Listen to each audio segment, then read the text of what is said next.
Good day everyone, today I will be discussing the introduction of chapter 5 entitled Optimization Techniques. So the introduction. Almost all engineering design problems are multi-parameter problems. So when we say multi-parameter, it is measuring or involving more than one parameter. So engineering design problems are not just solving one parameter, but it involves many different parameters that engineers must be able to find solution. So for example, a solid object has a three-dimensional shape in addition to the material properties relevant to the application. Material properties might include bulk mechanical properties, electromagnetic properties, and chemical properties, in addition to surface treatments, such as a passivation layer in microelectronics and environmental protection coatings for pipelines. We can easily identify that in the example that even a simple three-dimensional shape also requires engineering design decisions to calculate what are the length, the width, the thickness of the object that must be considered.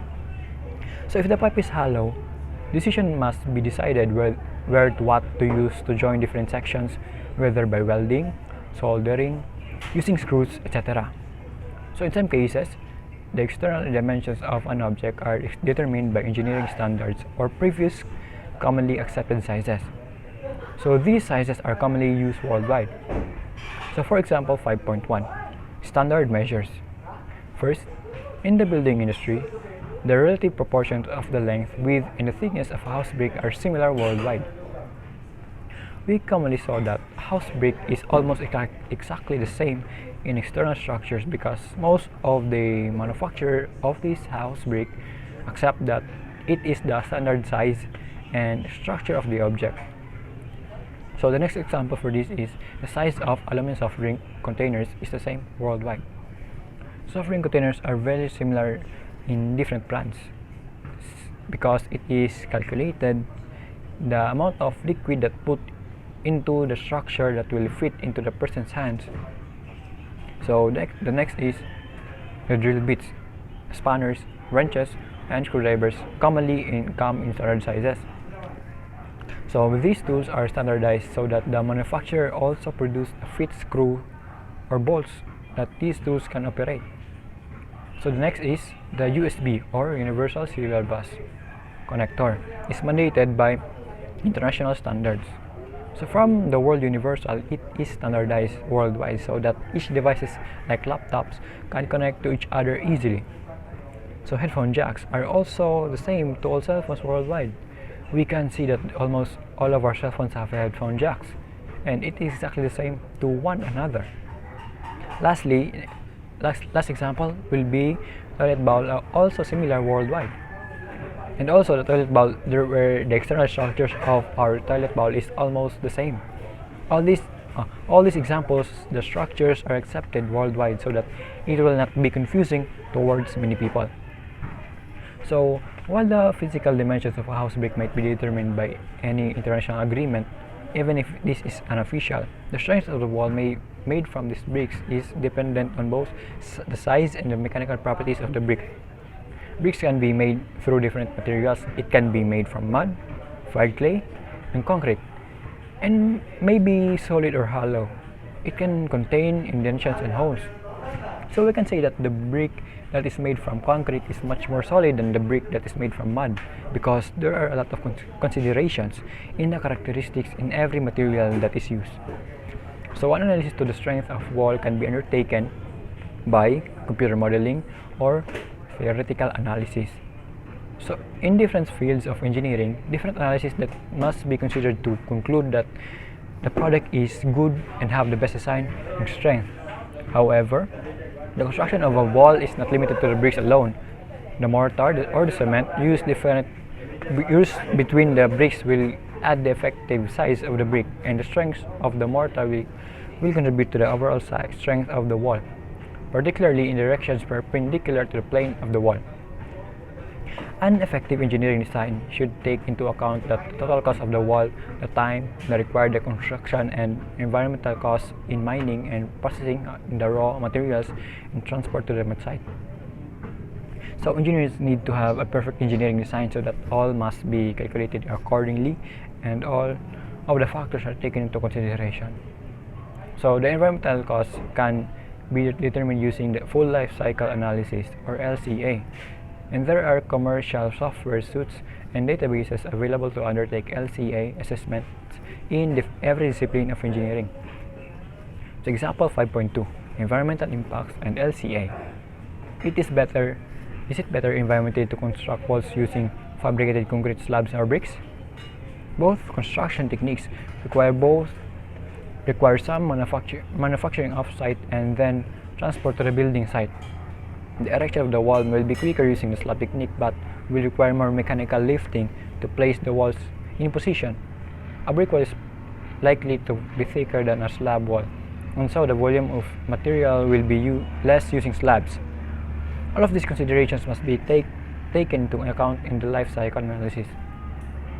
In this example, different methods are taken into consideration, like slabs technique is being compared into using bricks. There are a lot of considerations that an ideal usage of these different techniques must be analyzed and require different approach. Another example for this is, we can say that the painted roof is better than the non-painted roof because there are a lot of factors that need to be examined, like the thickness, the groove of the roof, etc. There are also different styles or designs that are specifically for the type of weather or season. So in every aspect, different factors should be considered. Also in metal pipes, and the metal pipes have an ideal usage, and also for plastic pipes. Different pipes have different structure and materials that are used. Therefore, it has specific usage in different areas. We can say that the metal pipes are better than the plastic pipes. Analysis must be considered in all different aspects and different factors. The design engineer must find the best design from this large array of dependent variables. An engineer engaged in research might seek to find a design which satisfies all of many different requirements relating to physical size, construction of or fabrication materials, monetary costs, and material availability, environmental costs, and material transport. So in order to find the best engineering design, all of these different factors that should be considered that can satisfy in best quality of the product. Mathematically, the cost of the wall can be represented as a cost function C, which includes all of the relevant components and the strength of the wall. The best design or the optimized design will have the minimum cost function, providing that a minimum set of structural requirements is met. Optimization is the mathematical process of defining all of the parameters which will lead to the best possible design, taking into account all of the engineering and monetary costs and the environmental costs. Such calculations provide excellent opportunities for engineering research for both novice and experienced engineering research teams. So one method of approach to design the best possible wall is for the members of engineering research term to use their professional experience to suggest which materials will produce an optimal design from a structure and environmental perspective. There are different types of modeling. No? So first is the forward modeling. So forward modeling is the process of calculating the cost for a set known parameters. It is where you use your model to predict what you would observe and use your comparison of these predictions to your data infer to your model parameters. The cost function is calculated and compared with the cost of function derived from the alternative designs. This method of approach can be quite slow, as the research team attempts to fine-tune the design by changing the parameters to obtain the optimal result. But there is no way to know if the outcome is ideal. Hence, the outcome they choose as optimal may not be the best outcome. So the possible design are then tested using experimentation, computational modeling, and theoretical analysis. So different experimentations and analysis that must be undertaken so that the best possible design can be concluded. So the next modeling is the inverse modeling or optimization, where the alternative is Alternative is to use a mathematical method which solves the problem many times in logical, strategic manner to determine the best possible design. For each new design and cost function is recalculated until the best possible result has been determined. This process is referred to an inverse modeling or optimization. Inverse modeling is where you use your features of your data to estimate a set of underlying parameters of your physical model of what is going on. The cost function does not have to be dimensionally sound from the mathematical point of view. That is, as the parameters can have different units in meters, in dollars, volts, kPa, tones, dB, seconds, etc. So the cost function can be formed from the sum of all contributing factors and each contributing factors can be weighted in order to of importance to the final result. So there will be a range of limits on the parameters as the optimization routine must not be allowed to give answers where the parameters lie outside these ranges. So for example, the physical size of an object should not be exceed the maximum handling capacity of the user and the maximum fabrication length possible in the factory. So in example 5.3, the wider impacts of a cost function. The design of a 400 kilometer pipeline might ideally use a single pipe of a length of 400 km.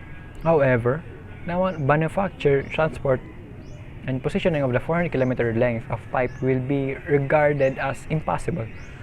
The design team needs to consider a balance between the length of the individual sections and the number of joints along the length of the pipeline.